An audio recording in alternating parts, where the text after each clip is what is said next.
Cole wiped the sweat from his forehead with his only hand and looked at the setting sun. His body ached from 12 hours of hauling grain sacks at the Miller's Creek Depot.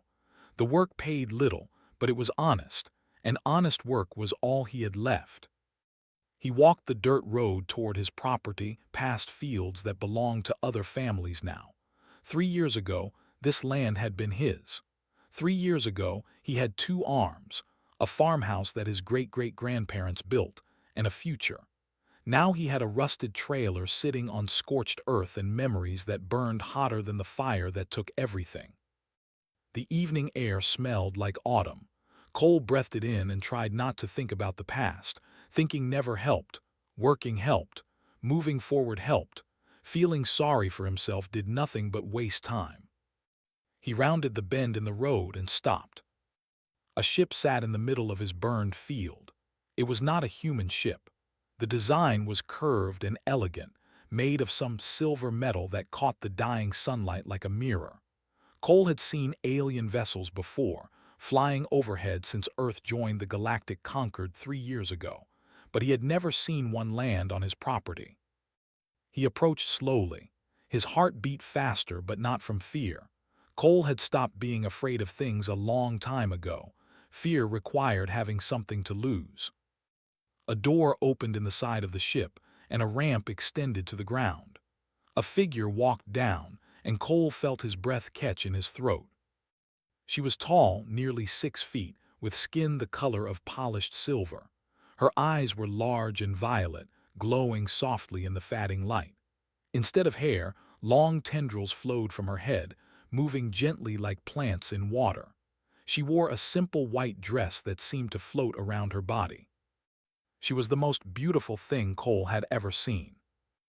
The alien woman stopped a few feet away from him and studied his face. Her violet eyes moved to his empty left sleeve, then back to his eyes. She did not show pity or disgust. She simply observed. "You are Cole," she said. Her voice was musical, with an accent he could not place. "I am," Cole said. "And you're standing on my land. What's left of it anyway?" "My name is Ty. I am," she paused. "I have come through the Galactic Marriage Exchange Program. I selected you as my potential spouse." Cole stared at her. He waited for the joke, for hidden cameras, for something that would explain why an alien woman who looked like she belonged in a palace was standing in his field of ashes. "You selected me," he repeated. "Yes." "From the marriage exchange database." "Yes." Cole laughed. It was not a happy sound. "Lady, I think your database is broken. I'm a one-armed farmer with no farm. I live in a trailer that leaks when it rains. I eat canned beans 3 nights a week because that's what I can afford. You want to tell me why someone like you would choose someone like me?" Tilted her head. Her tendrils swayed with the movement. "I saw something in your profile that others missed." "And what was that?" "I do not know yet," she said, "but I would like to find out if you are willing." Cole looked at her for a long moment. He thought about all the reasons to say no. He thought about the townspeople and what they would say. He thought about Pete Dawson next door, who had warned him for years that aliens always wanted something from humans. Then he thought about his empty trailer and his empty life, and the long nights when the silence got so heavy he could barely breathe. "The Galactic Concord law says we get a trial courtship period," Cole said. 30 days to see if we're compatible before any official marriage." "That is correct. You understand what you're signing up for. I've got nothing, less than nothing. I've got debts and ashes and one working arm." Stepped closer. This close, he could smell something like flowers and rain coming from her skin. "I understand perfectly," she said. Cole let out a long breath. "All right then, welcome to the farm, or what used to be the farm." He led her to his trailer.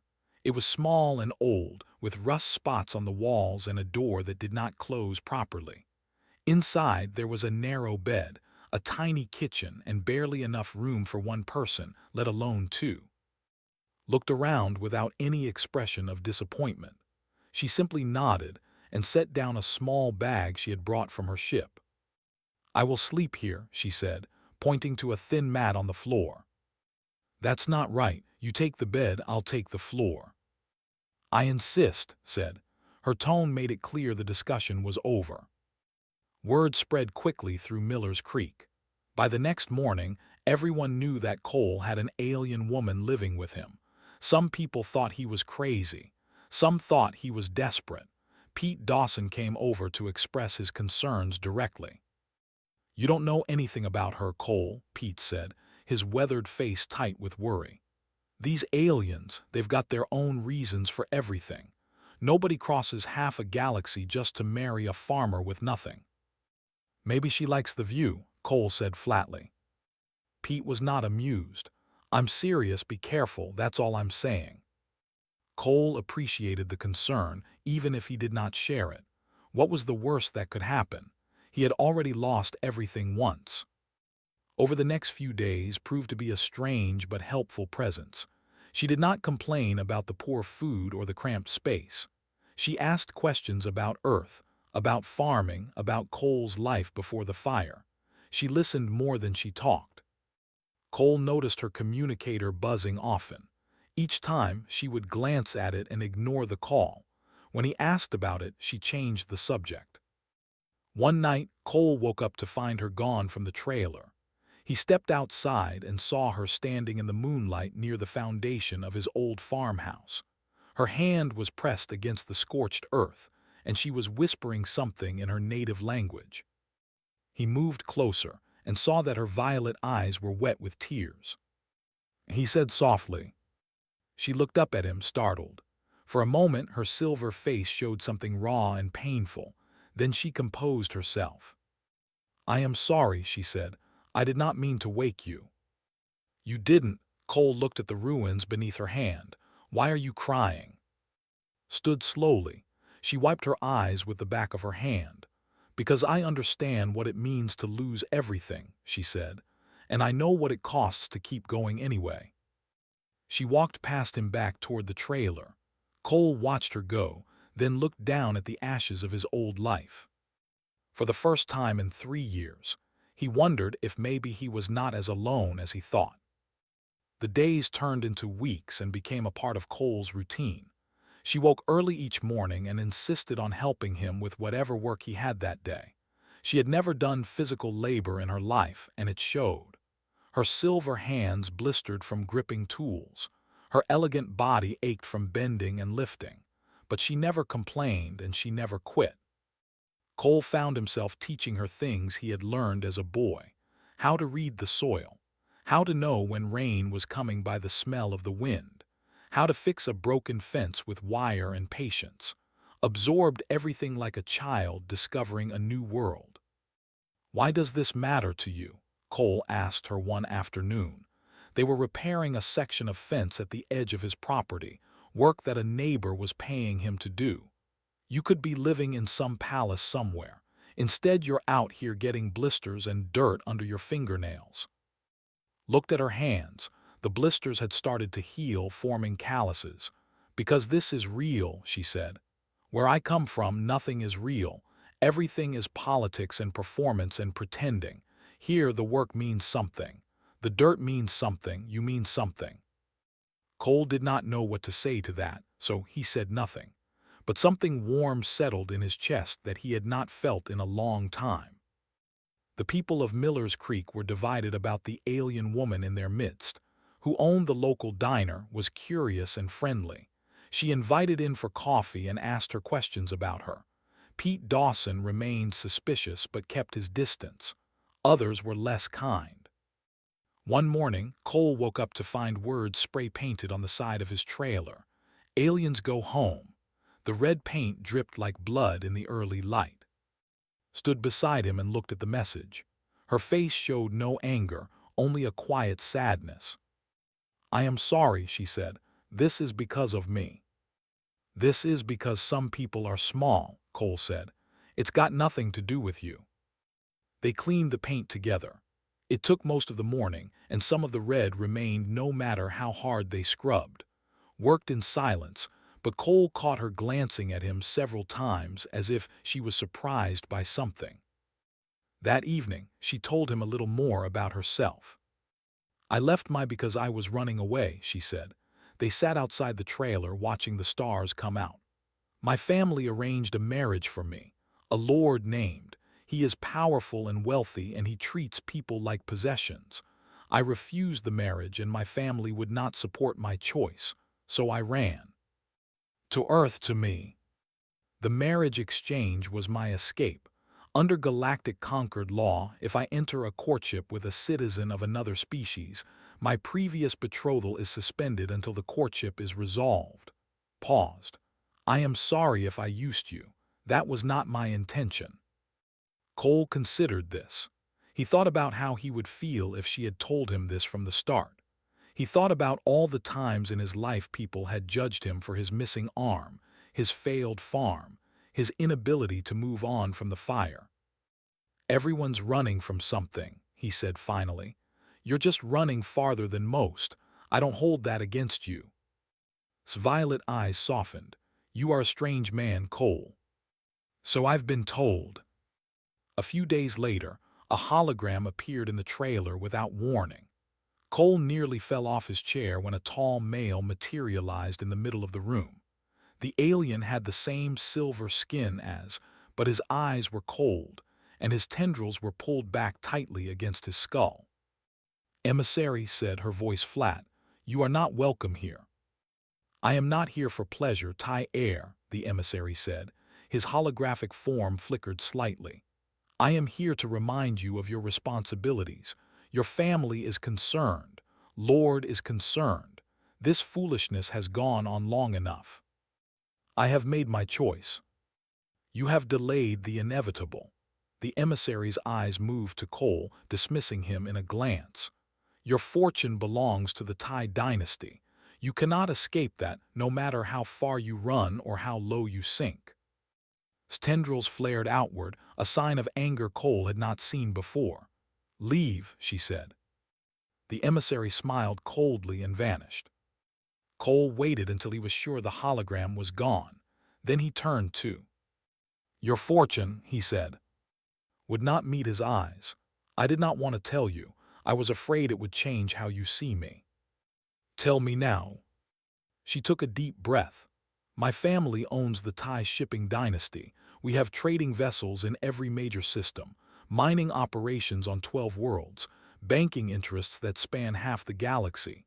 She paused. "I am the sole heir. When my parents die, I will inherit everything." Cole sat down heavily. His mind tried to process what she was saying. The woman who had been sleeping on his floor, who had blistered her hands fixing fences, who had eaten canned beans without complaint, was one of the richest beings in the known universe. "Why," he managed, "why choose this? Why choose me?" Finally looked at him. Her violet eyes were bright with unshed tears. "Because the money means nothing to me. It has never made me happy. It has only made me a prize to be won, a tool to be used. I wanted to find something real, someone real." She reached out and touched his hand, his only hand. "I found you." Cole did not pull away. He thought about trust and truth and all the ways people failed each other. He thought about his own secrets, the ones he kept buried beneath the ashes of his old life. "Everyone deserves a fresh start," he said. "That's what I believe. Whatever you're running from, whoever you used to be, you've got a chance to be someone new here. I won't judge you for your past." His tears finally fell. She wiped them away quickly, embarrassed by the display of emotion. That night, Cole lay awake in his narrow bed, listening to his breathing from her mat on the floor. He wondered what he had gotten himself into. He wondered if he was a fool for trusting her. Just past midnight, his communicator buzzed with a message. Cole heard her sit up and read it. The small sound she made was like a wounded animal. "What is it?" Cole asked. His voice came out as a whisper, thin and terrified. "He's coming. My former betrothed has found me." Cole sat up in the darkness. He could not see her face, but he could feel her fear filling the small space of the trailer. "Then we'll face him together," Cole said. Whatever happens next, you're not alone anymore. Did not answer, but in the silence, Cole heard her crying softly, and he knew that everything was about to change. The ship that arrived 3 days later made its elegant vessel look like a toy. It was massive and black, bristling with weapons and covered in golden symbols that marked it as belonging to nobility. It landed in the field outside Miller's Creek with a sound like thunder, and the whole town came out to watch. Cole stood at the edge of his property with beside him. She had not slept since receiving the message. Her silver skin had grown pale, and her tendrils hung limp against her shoulders. She looked like a woman walking toward her own execution. "You don't have to face him," Cole said quietly. "You could run again, I wouldn't blame you." "There is nowhere left to run," said. "Has resources that span the galaxy. If I run, he will follow, and he will hurt anyone who helped me." She looked at Cole with those violet eyes that had become so familiar. "I will not let him hurt you." The black ship's door opened, and a procession emerged. A dozen guards in ceremonial armor came first, their weapons visible at their sides. Behind them walked a figure that made even the guards look small. Lord was massive for a standing nearly 7 feet tall. His silver skin had a darker tint than almost gray, and his tendrils were thick and moved with aggressive energy. He wore robes of black and gold, and his violet eyes burned with cold fury as they found. "My bride," said, his voice carried across the field like a weapon. "You have led me on quite a chase. I am not amused." "I am not your bride," said. Her voice trembled slightly, but she did not back down. "I rejected the betrothal. You have no claim on me." "I have every claim." Walked closer, his guards spreading out behind him. "Your family agreed to our union. The contracts are signed. Your childish tantrum does not change the law." Cole stepped forward, placing himself between and. The Lord looked down at him with something between amusement and contempt. "And what is this?" said. "The human she has been hiding with, the crippled farmer with the burned fields." "My name is Cole, and where I come from nobody belongs to anybody else. Made her choice. She chose not to marry you. That should be the end of it." Laughed. The sound was cold and sharp. How touching. The broken human thinks he can protect her. He leaned down until his face was close to Cole's. "You have nothing, human. No wealth, no power, no influence. You are a speck of dust on a minor planet in a backwater system. What could you possibly offer that would make her choose you over me?" "Respect," Cole said. "That's something you clearly don't understand." For a moment, his eyes flashed with genuine anger. Then he straightened and composed himself. "This is tiresome," he said. "I did not come here to argue with insects. You will return with me. Now." "No." "Then you leave me no choice." Turned to address the gathered townspeople, who had been watching from a safe distance. "Citizens of Earth, hear me. I am Lord, holder of mining rights in the cluster, member of the Galactic Concord High Commerce Council. If my betrothed does not return with me willingly, I will use every resource at my disposal to have Earth's membership in the Galactic Concord revoked." A murmur of fear ran through the crowd. Cole heard Pete Dawson swear under his breath. "Your species has been part of the Concord for only 3 years," continued. "Your membership is provisional. One word from me and you lose access to interstellar trade, advanced technology, medical breakthroughs that have doubled the of other species. All of it gone, because one woman and one crippled farmer decided to play hero." Sheriff Donna Blake pushed through the crowd. She was a sturdy woman in her 50s with gray hair and sharp eyes. "Now hold on a minute," she said. "You can't just threaten our whole planet because of a personal dispute." "I can do whatever I wish," said. "That is the privilege of power, something humans have yet to learn." The crowd grew restless. Cole heard angry voices and frightened whispers. Some people were looking at with blame in their eyes. What was one alien woman compared to humanity's future among the stars? Cole felt the weight of their stares. He understood their fear. 3 years ago, Earth had been alone in the universe. Joining the Galactic Concord had changed everything. People were living longer, diseases were being cured, and the promise of a better future seemed finally within reach. And now, because of him, because of all of that was threatened. He thought about stepping aside. He thought about letting go back to her cruel lord, letting her sacrifice herself so that billions of humans could keep their new privileges. It would be the logical choice, the safe choice. But Cole had never been good at safe choices. "You know what?" Cole said, loud enough for everyone to hear. "I don't care." Frowned, "What did you say?" "I said I don't care about your threats. Humanity didn't claw its way up from caves, survive wars and plagues and disasters, just to throw someone to the wolves the moment things get hard. We didn't reach the stars by abandoning people who needed help." Cole looked around at the crowd, at his neighbors and fellow humans. If the galaxy doesn't want humans who protect the vulnerable, then maybe we don't need the galaxy. We survived on our own for thousands of years. We'll survive again.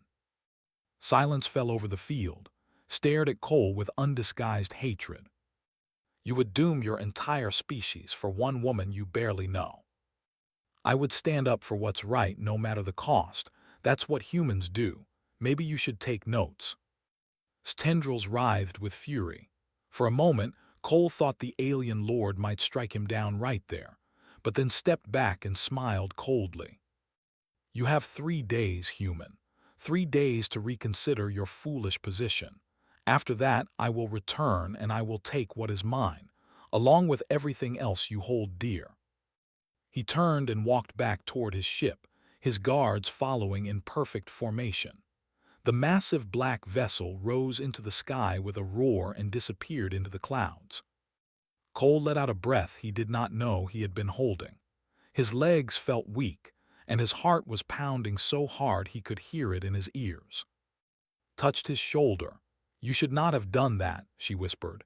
"You have made an enemy of the most powerful man in 3-star systems." "I've had worse enemies," Cole said. It was a lie and they both knew it. That night they sat together in the trailer, had barely spoken since departure. Her violet eyes were distant and full of pain. "I should leave," she said finally. "If I go back to him, he will lift his threats. Your people will be safe. You will be safe." Cole took her hand with his. He held it firmly, refusing to let go. "We're going to figure this out together," he said. "I'm not letting you go back to someone who treats you like property. Not now, not ever." Looked at him with wonder. Why would you risk everything for me?" Cole thought about the question. He thought about the fire that had taken his arm and his home. He thought about the years of loneliness and loss. He thought about the moment had first stepped off her ship, beautiful and strange, and somehow exactly what he needed. "Because you're worth it," he said simply, "and because I think I'm starting to fall in love with you." His eyes widened. Her tendrils rose slightly, a sign of strong emotion. She did not say anything, but she squeezed his hand back, and for the first time since his arrival, a small smile crossed her silver face. They had 3 days to find a way out. 3 days to save themselves, save their planet, and save whatever was growing between them.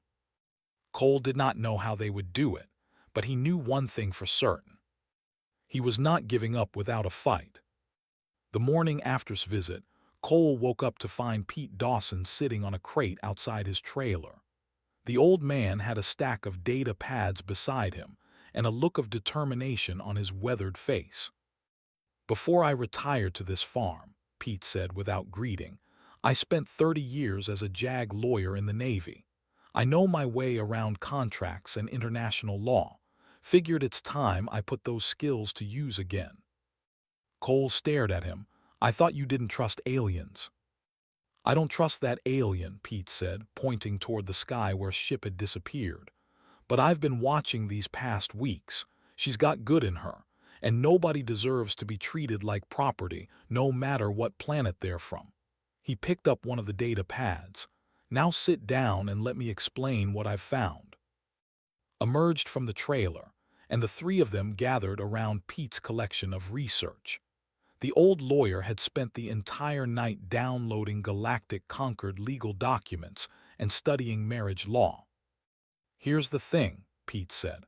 "Under Galactic Concord regulations, a completed marriage to a citizen of another species can override previous betrothal contracts. If Cole and get married before deadline, and if they can prove the marriage is genuine, then claim becomes void." "Genuine," said. "What does that mean in legal terms?" "It means they'll test you.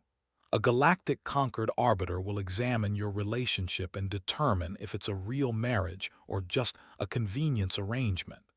If they decide you're only married to escape the betrothal, they'll annul the whole thing and hand you right back to." Cole rubbed his face with his hand. "So we have to prove we're really in love, in 3 days, to an alien judge who probably thinks humans are primitive animals." "That's about the size of it," Pete agreed. The word spread through Miller's Creek like fire. Cole needed help. The one-armed farmer who had kept to himself for 3 years, who had refused charity and pity, who had nearly lost everything and kept fighting anyway, needed the community to stand with him. And something strange happened.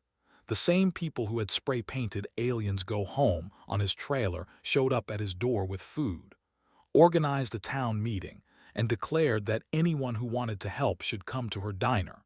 Sheriff Donna Blake started making calls to anyone she knew with legal experience. Even the people who had suggested Cole should let go came around. There was something about watching a man stand up to a bully that changed minds. Cole had looked in the eye and refused to back down. That meant something to the people of Miller's Creek. "We've got to document everything," Pete explained at the town meeting. "Every moment Cole and have spent together, every witness who can testify to their relationship, every piece of evidence that shows this is more than just a convenience marriage." People came forward with testimonies. The workers at the grain depot remembered Cole talking about, his voice softening whenever he mentioned her name, had watched them share meals at her diner, noticed the way they looked at each other when they thought no one was watching. Even the man who had painted the hateful message on Cole's trailer stood up and admitted that he had seen them working side by side in the fields, moving together like two people who had known each other for years instead of weeks. By the second day, they had assembled a case. It was not perfect, but it was real, and real was all they had. On the morning of the third day, ship returned. But this time, it was not alone. A smaller vessel accompanied it, bearing the neutral gray colors of the Galactic Concord judiciary. An arbiter had been summoned. The hearing took place in the town hall of Miller's Creek.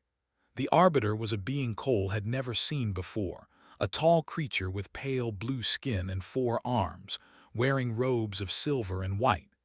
Its name was Arbiter, and its eyes held no warmth or hostility, only cold assessment. Sat on one side of the hall with his team of advocates, 5 lawyers in expensive robes who looked like they had never lost a case. Cole sat on the other side with Pete Dawson, and his only resources a stack of data pads and the testimonies of ordinary people. The arbiter raised a hand for silence. "This hearing will determine the validity of the courtship between Cole of Earth and Ty of Prime," arbiter announced. "Lord claims that remains bound to him by betrothal contract. Cole claims that their courtship, if validated, supersedes this prior agreement. We will hear evidence from both parties." Advocates went first. They painted a picture of a desperate woman using a naive human to escape her obligations. They pointed to Cole's poverty, his disability, his lack of standing in any society. Why would the heir to one of the greatest fortunes in the galaxy choose such a man? The answer was obvious. She would not. This was a sham, a legal trick, nothing more. Then it was Pete's turn. The old lawyer stood slowly, his bones creaking.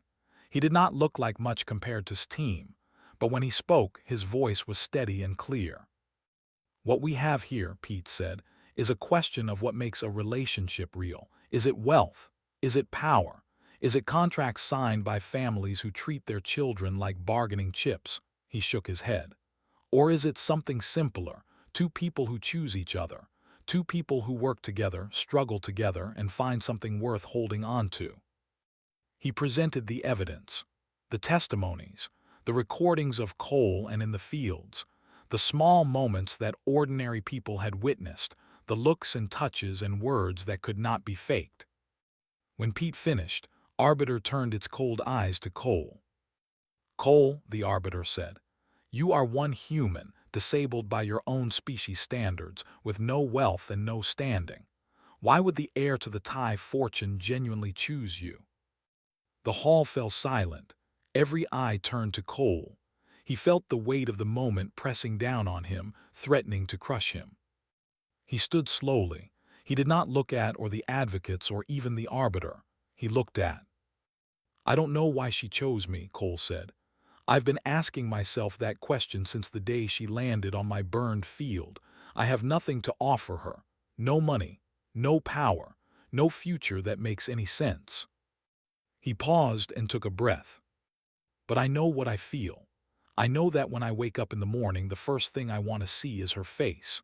I know that when we work together, even doing the hardest, dirtiest jobs, I feel more alive than I have in years. I know that when threatened her, I didn't care about the consequences. I only cared about keeping her safe." Cole lifted his arm, his only arm, and held it out toward. "I'd give my other arm for her, I'd give everything. And I've got nothing but ashes and stubbornness. That's all I am, but it's hers if she wants it." Silence hung in the air.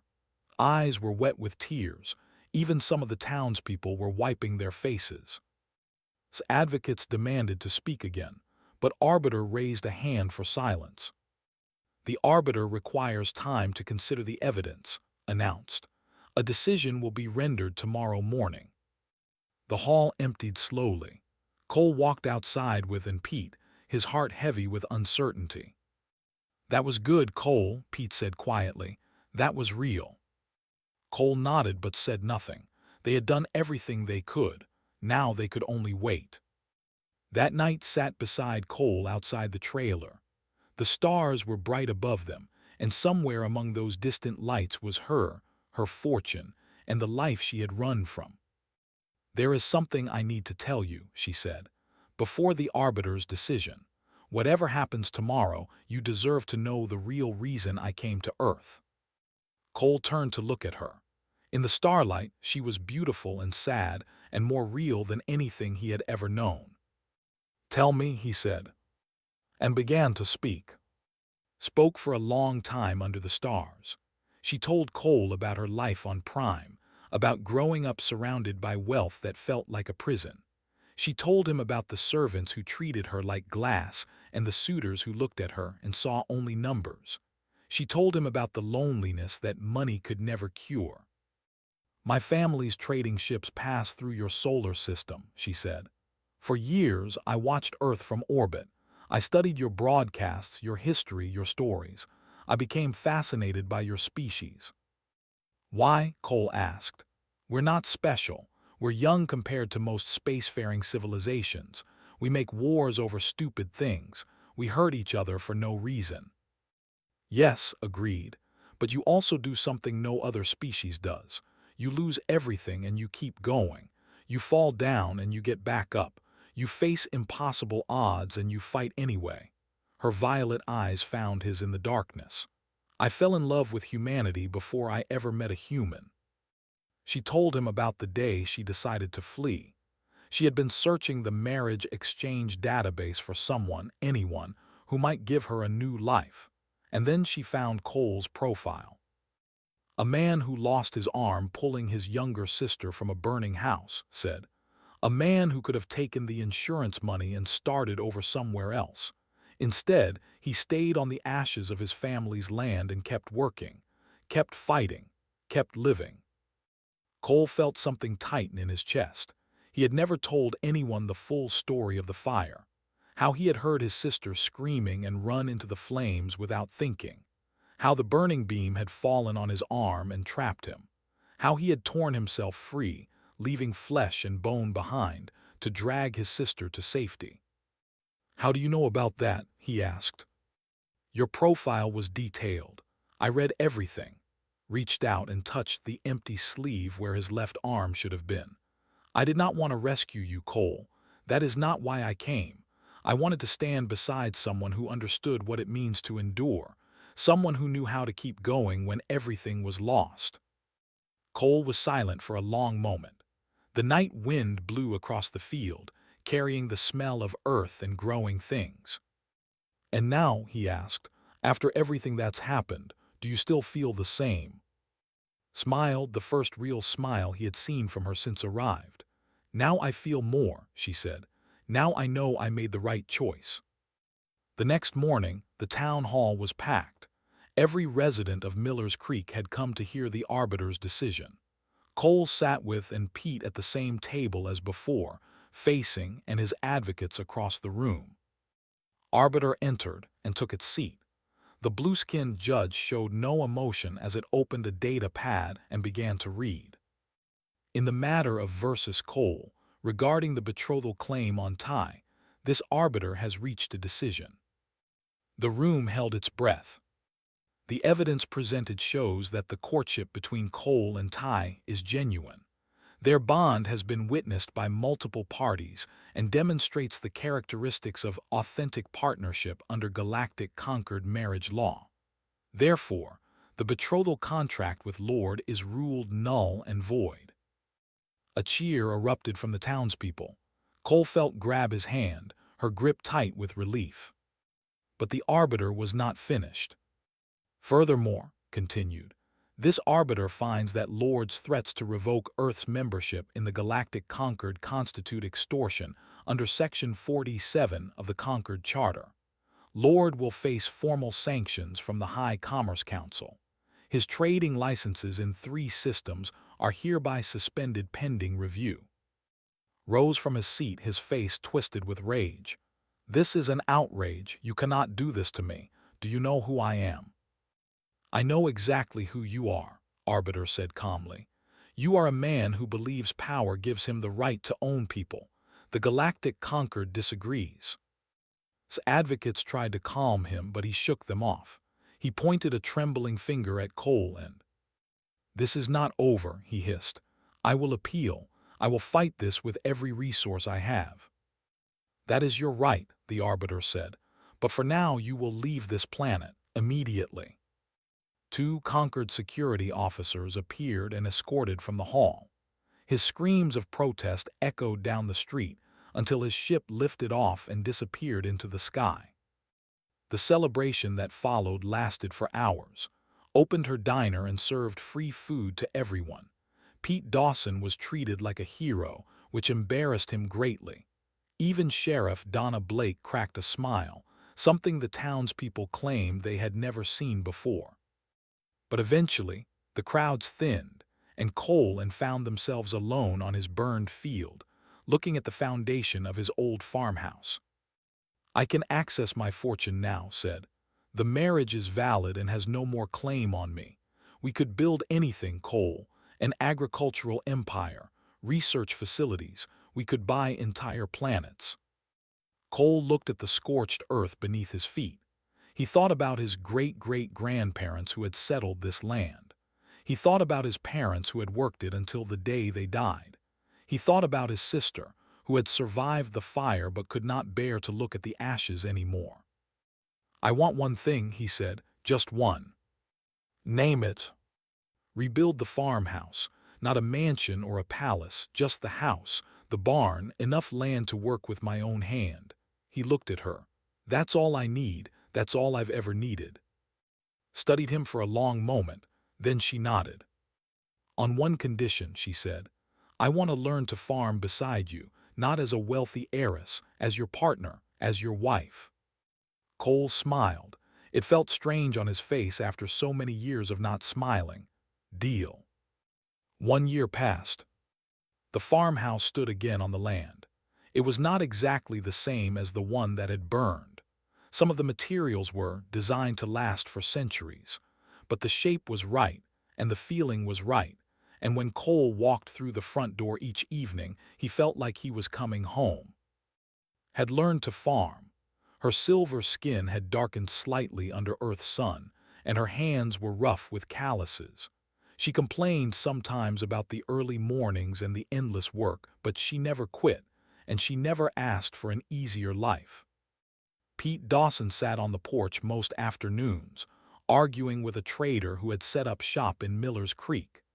They fought over grain prices and shipping contracts, and both of them seemed to enjoy it immensely. Had expanded her diner to include cuisine. It was not very good yet, but she was learning, and the aliens who passed through seemed to appreciate the effort. One day, a galactic news crew arrived. They wanted to interview the famous couple, the one-armed human farmer and the alien heiress who had given up everything for him. The story had spread across the galaxy, becoming something of a legend. The reporter was a sleek alien with iridescent scales and 3 eyes. She positioned herself in front of the farmhouse and began her questions. Ty, you were heir to one of the largest fortunes in the known universe. You could have had anything. Why did you really choose coal? Looked across the field where Cole was working. He was struggling to fix a fence with his one arm, cursing at a stubborn post that would not stay straight. Dirt covered his clothes, sweat dripped from his face, and he looked nothing like a man worth crossing the galaxy for. Because, said, he was the richest man I ever met.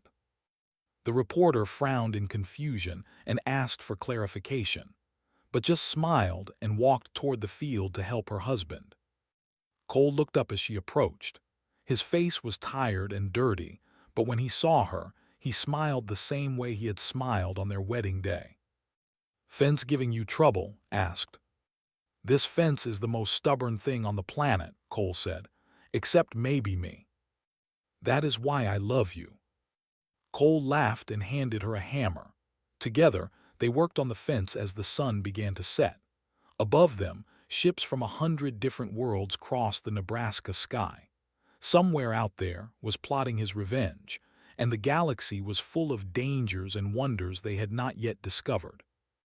But here on the ground, there was only the soil, the sun, and 2 people who had found fortune in the ashes. Cole finished the last nail and stepped back to admire their work. The fence was not perfect, but it was solid. It would hold. You know, he said, when you first landed on my field, I thought you were crazy. I was, said, I still am. Good, Cole put his arm around her shoulders. Crazy is the only way to survive in this universe. They stood together and watched the stars come out, one by one, until the whole sky was bright with light. And in the farmhouse behind them, built on ashes and stubbornness and love, a fire burned warm in the hearth, welcoming them home.